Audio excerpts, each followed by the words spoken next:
Quero te convidar a abrir sua Bíblia no livro de Atos dos Apóstolos, capítulo 1, o versículo 8, e em seguida o capítulo 2, versículos de 1 a 13.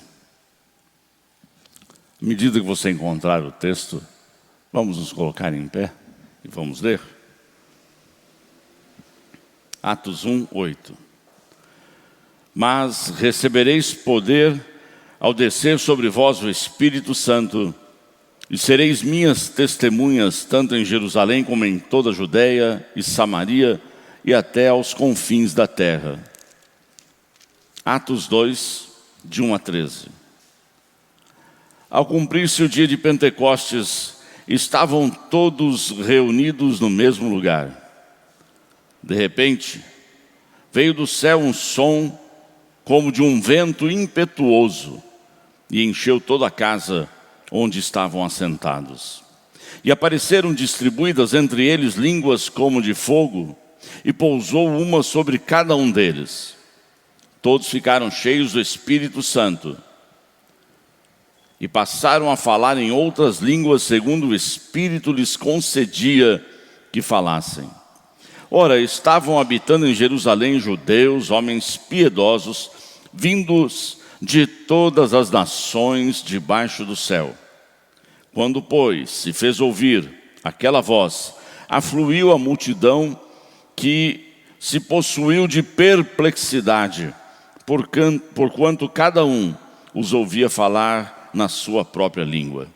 Estavam, pois, atônitos e se admiravam, dizendo: Vede, não são porventura galileus todos esses que estão falando? E como os ouvimos falar cada um em nossa própria língua materna? Somos partos, medos, elamitas e os naturais da Mesopotâmia, Judeia, Capadócia, Ponto e Ásia, da Frígia, da Panfilha, do Egito e das regiões da Líbia, nas imediações de Cirene, e romanos que aqui residem, tanto judeus como prosélitos cretenses e arábios. Como os ouvimos falar em nossas próprias línguas as grandezas de Deus, todos atônitos e perplexos interpelavam uns aos outros: que quer isto dizer? Outros, porém, zombando, diziam: estão embriagados. Querido Deus e eterno Pai, graças te damos, Senhor, porque podemos buscar o Espírito Santo nessa noite, dizendo: Espírito Santo de Deus, tenha liberdade no nosso meio, age no nosso meio. Espírito Santo de Deus, capacita-nos nessa noite a entender o que o Senhor quer realizar através das nossas vidas. Te agradecemos e oramos em nome de Jesus Cristo. Amém. Amém. Podeis assentar. A igreja que é capacitada pelo Espírito Santo a cumprir a sua missão. O Espírito Santo não está a serviço da igreja, e sim a igreja está a serviço do Espírito Santo. Muitas vezes nós percebemos isso. Nós queremos pegar o Espírito Santo, colocá-lo numa caixinha e dizer: é nosso. E agora nós vamos utilizá-lo da maneira que nos apraz, para os nossos fins, para aquilo que nós desejamos. Não podemos dar uma importância menor ao Espírito Santo. Ele faz parte da Trindade. Nós sempre dizemos: é Deus Pai, Deus Filho, Deus Espírito Santo. Os três são um no Pai. Logo, o Espírito Santo também é Deus. Nós dizemos isso. Nós dizemos Deus Pai, Deus Filho, Deus Espírito Santo. Ele está presente na Trindade, Ele está presente no nosso meio. Ele fala, Ele capacita, Ele usa a sua igreja. E eu quero dividir com vocês nessa noite, pelo menos em 4 pontos, um pouco daquilo que nós podemos entender do Espírito Santo desde a sua atuação no Antigo Testamento. O Espírito Santo no Antigo Testamento agia conforme o plano de Deus para a história da salvação. Ele usava homens e mulheres para profetizarem. Usava homens e mulheres para profetizarem. Nós vemos Deus utilizando no tempo de Juízes mulheres como Débora para profetizar, para falar, para julgar o seu povo e assim por diante. E tem dois textos que são muito interessantes a respeito da presença do Espírito Santo no Antigo Testamento. O primeiro deles está no livro de Gênesis, capítulo 6, versículo 3. Gênesis 6, 3. Então disse o Senhor: por causa da perversidade do homem, meu espírito não contenderá com ele para sempre, e ele só viverá 120 anos. Presença do Espírito Santo de Deus, naquele momento, o meu espírito não contenderá com o homem. O meu espírito, é espírito do Senhor, é Ele quem vai. E Deus disse, Ele não irá mais, Ele não vai mais contender com o homem, por causa da perversidade do homem. O Espírito Santo de Deus é mostrado a você e a mim desde o Antigo Testamento como aquele que age conforme sopra o Espírito, conforme é a vontade de Deus sobre os seus filhos e filhas. Em Juízes 13, 25, nós encontramos a história de Sansão. E todos nós sabemos a história de Sansão. O momento do ministério de Sansão, ele estava sendo um juiz abençoado por Deus, usado por Deus. E esse texto de Juízes 13, 25 diz isso. E o Espírito do Senhor começou a agir nele, quando ele se achava em Maané-Dan, entre Zorá e Estaol. O Espírito Santo do Senhor começou a agir nele. E nós sabemos que lá na frente, no final da vida de Sansão, o Espírito Santo retirou-se dele. Não estava mais presente na vida de Sansão.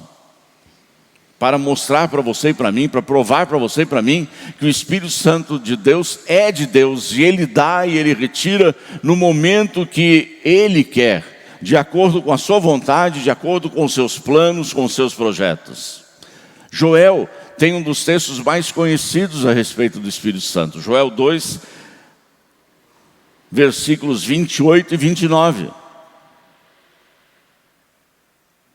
Ele fala que toda uma geração poderá profetizar, experimentará a ação do Espírito Santo nas suas vidas. E acontecerá depois que derramarei o meu Espírito sobre toda a carne. Vossos filhos e vossas filhas profetizarão, vossos velhos sonharão, e vossos jovens terão visões. É a ação do Espírito Santo nas nossas vidas. E é interessante porque o 29 fala, e vai ser derramado sobre todos. Todos vão receber o Espírito Santo. E é interessante, nós veremos isso lá na ação do Espírito Santo no Novo Testamento, onde os judeus ficavam admirados. Por que os gentios estão recebendo o Espírito Santo?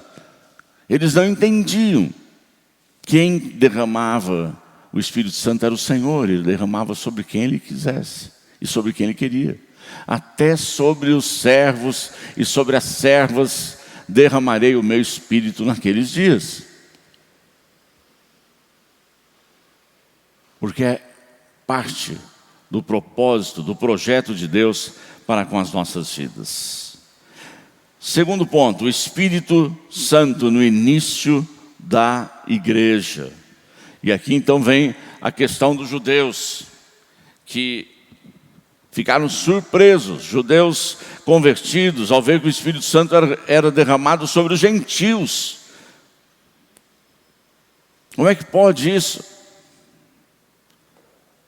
Eles chegaram para Pedro e disseram, admirados, por que esse dom é derramado até sobre os gentios? Ainda não haviam entendido que o Espírito Santo era de Deus e não da igreja que nascia. A igreja é do Espírito Santo, não o Espírito Santo da igreja. Quando nós encontramos o texto de Atos 4:31, o derramar do Espírito na igreja, eles oraram tremeu o lugar em que estavam reunidos. Todos ficaram cheios do Espírito Santo e anunciavam corajosamente a palavra de Deus. Quando a igreja está tímida, quando a igreja tem medo, quando a igreja não testemunha, é porque o Espírito Santo de Deus não está derramado plenamente sobre a igreja. Aqueles homens não eram diferentes de você e de mim. Aqueles homens eram iguais a você e a mim. Mas diz que eles oraram, o lugar tremeu e todos ficaram cheios do Espírito Santo. E todos passaram a anunciar corajosamente. Não tinham mais medo. Pedro deixou de ser um pescador inculto e passa a testemunhar com coragem, com autoridade. Aquele homem que se esconde no pátio, ao dizerem que ele também seguia Jesus Cristo, no momento em que ele nega Cristo, de repente não se esconde mais, não tem mais medo das autoridades. As autoridades não o assustam mais. Ele está pronto para sair, para pregar, para testemunhar corajosamente. Porque o Espírito Santo de Deus veio sobre a sua vida. Atos 7:51. Atos capítulo 7, versículo 51. Está falando para os judeus naquele momento, povo rebelde, obstinado de coração e de ouvidos. Vocês são iguais aos seus antepassados que sempre resistiram ao Espírito Santo. Por isso, nós não podemos afirmar que o Espírito Santo é nosso. Venha que hoje vai ter o agir do Espírito Santo. De repente você vem, eu venho. Os convidados vêm, o Espírito Santo não vem. Porque Ele é o Espírito Santo. Ele não obedece a sua ordem. Ele não obedece o seu chamado. Ele não obedece o meu chamado. Não tem a sinetinha aqui que eu bato aqui, o sinetinho, o Espírito Santo vem. Eu digo, agora ele está aqui, está presente, vai falar, vai se derramar. Não. Aqueles homens resistiram ao Espírito Santo. E nós também podemos resistir. Paulo aos Tessalonicenses diz que nós podemos, inclusive, apagar o Espírito, extinguir o Espírito. Quer dizer, eu me fecho para o Espírito. Não é que eu acabo com o Espírito Santo, não, eu me fecho. Eu digo, não quero mais. Porque o Espírito Santo vem para nos convencer do pecado, da justiça, não é isso? E a hora que Ele nos convence do pecado é dolorido. Nós nos confrontamos com a verdade, nós nos confrontamos com o nosso pecado, nós nos confrontamos com aquilo que nós somos, pequenos homens e mulheres que somos. E aí nós vamos resistindo ao Espírito Santo. Terceiro ponto que eu quero compartilhar com você essa noite: o Espírito Santo na teologia de Paulo.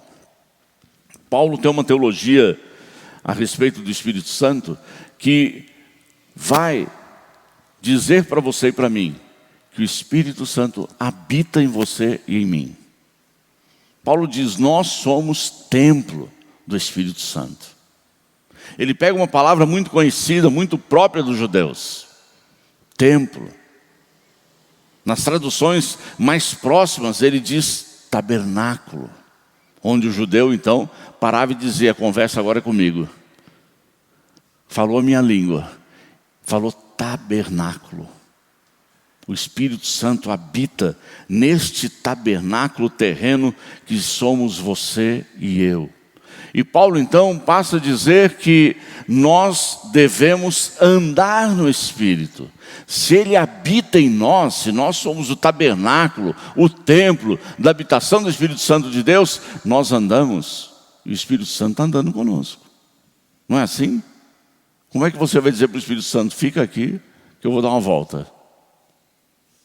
Você vai dar a sua volta e diz, agora o Espírito Santo habita novamente em mim. É impossível.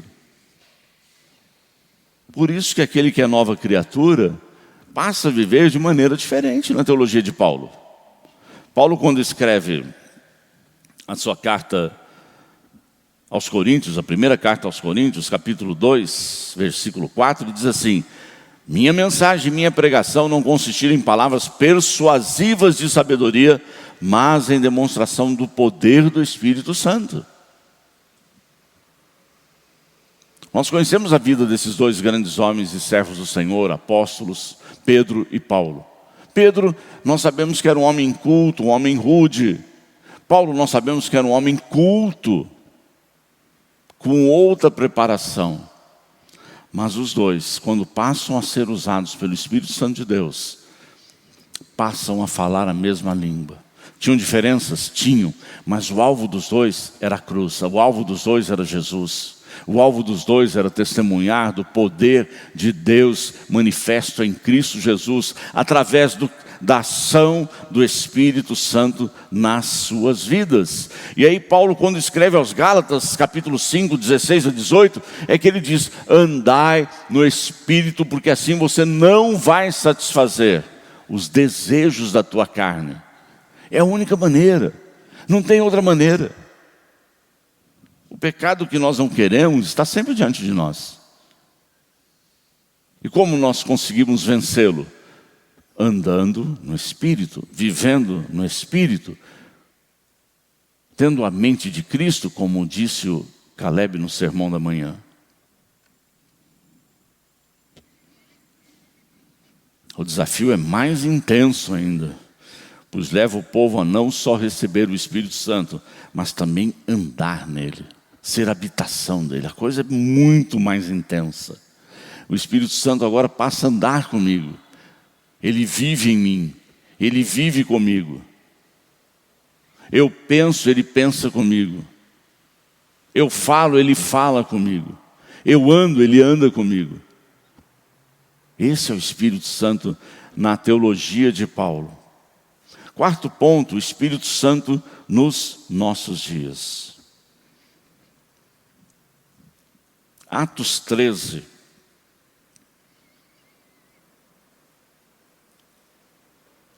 Versículos 2 e 3.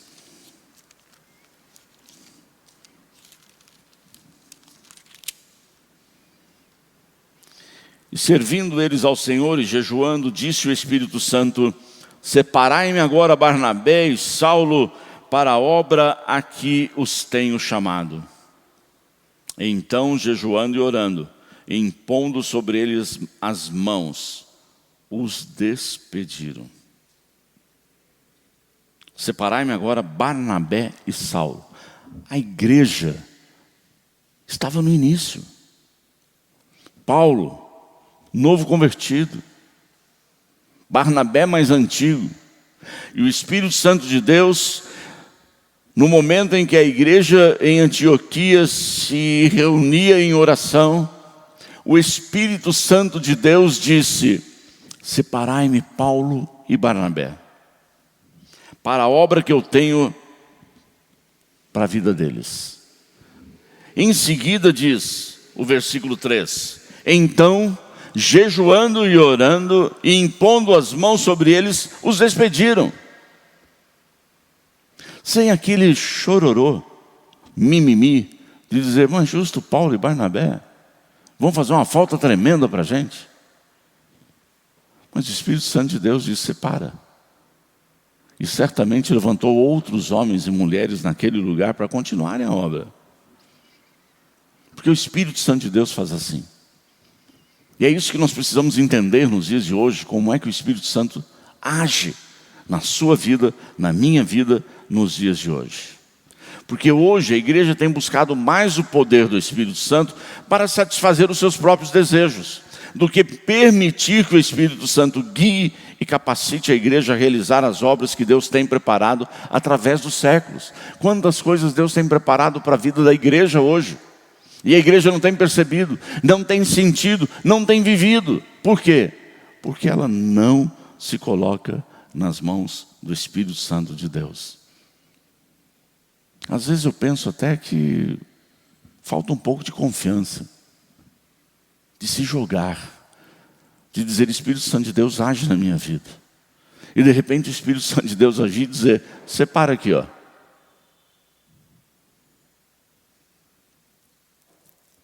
E vai sempre separar os melhores. Quando Paulo e os seus companheiros estavam viajando pela região da Frígia, Atos 16, eles foram impedidos pelo Espírito Santo de pregar a palavra na província da Ásia. Vocês não vão pregar a palavra aqui. Gente, que discernimento é esse? Que entendimento da ação do Espírito Santo esses homens de Deus tinham, e isso que a igreja precisa aprender e a viver nos dias de hoje. Coragem de dizer: o Espírito Santo de Deus me disse que nós não vamos mais pregar neste lugar.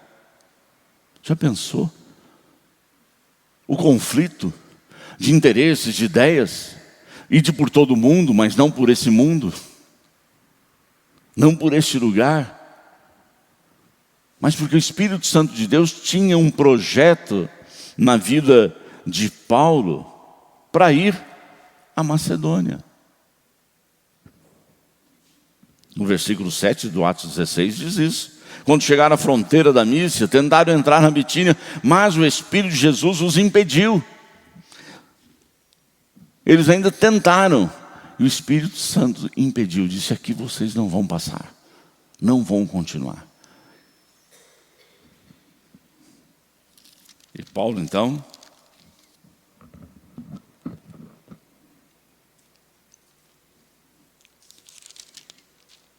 tem uma visão, sendo impedido de pregar a palavra na Ásia. Veio a Paulo, no versículo 9, está escrito: uma visão na qual um varão macedônio estava em pé e lhe rogava, dizendo: passa a Macedônia e ajuda-nos. Assim que teve a visão, imediatamente procuramos partir para aquele destino, concluindo que Deus nos havia chamado para lhes anunciar o Evangelho. O Espírito Santo nos nossos dias quer dirigir a igreja. Eu creio que ele tem passado muito tempo sendo dirigido pela igreja. O Espírito Santo, na teologia das igrejas de hoje, em algumas, ele não determina mais nada. Ele é usado para justificar os dons. Não que eles não existam, eles existem. E devem ser buscados. Mas Paulo diz que o Espírito dá conforme o seu desejo, conforme a sua orientação. Não sou eu que digo: Espírito faça, Espírito dê. É o Espírito que derrama sobre a minha vida o dom que é necessário para a igreja naquele determinado momento. Por isso, igreja, vamos viver nos nossos dias uma experiência com o Espírito, permitindo que Ele nos oriente. Não fazendo nada sem perguntar antes: Senhor, para onde o Senhor quer nos levar? Qual é o seu propósito? O que o Senhor tem preparado para a sua igreja que se reúne neste lugar? Nós já sabemos que o propósito maior dele é que nós saiamos das quatro paredes. Mas não saiamos por aí batendo cabeça, correndo cada um para um lado, com um propósito. Qual é o propósito? Espírito Santo de Deus. Desde que entendamos que a igreja existe para testemunhar o Evangelho. A igreja existe para falar do amor de Deus. Então, o Espírito Santo vai usar cada um de nós. Pastor, eu não tenho condições de falar. Ele vai dar condições. Eu sou tímido, Ele vai dar coragem. Assim como Ele fez. Já pensou? Aquele homem reunido naquela casa, quando o Espírito Santo de Deus se derrama. De repente ele começa a falar uma língua que ele nunca falou. E existem algumas línguas que são difíceis de aprender. Eu nem vou falar de línguas asiáticas, eu vou falar das línguas árabes. Como é difícil falar o árabe. E diz o texto que ali também haviam arábios, que entenderam na sua própria língua.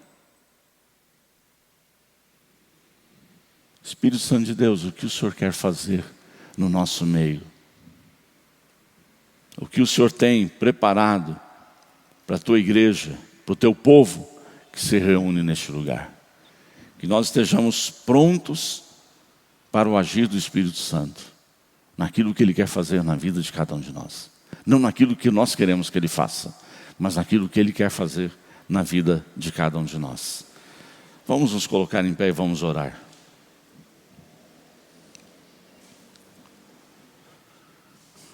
Deus amado, Deus Todo-Poderoso, Deus Pai, Deus Filho, Deus Espírito Santo, fala à tua igreja que se reúne neste lugar, nesta noite. Ministra aos nossos corações. Pai, nós queremos entender o que o Senhor quer de nós. Não estamos aqui por mero acaso. Estamos aqui porque um dia o Senhor permitiu que alguns homens e mulheres viessem até esta localidade, comprassem este espaço e começassem um trabalho. E agora nós estamos dizendo, Deus, usa a tua igreja aqui em Campo Belo para ser sal e luz neste bairro, para a honra, glória e louvor do teu nome. Muito obrigado, Senhor, por esta oportunidade. Muito obrigado por esta palavra. Oramos no nome santo de Jesus Cristo. Amém.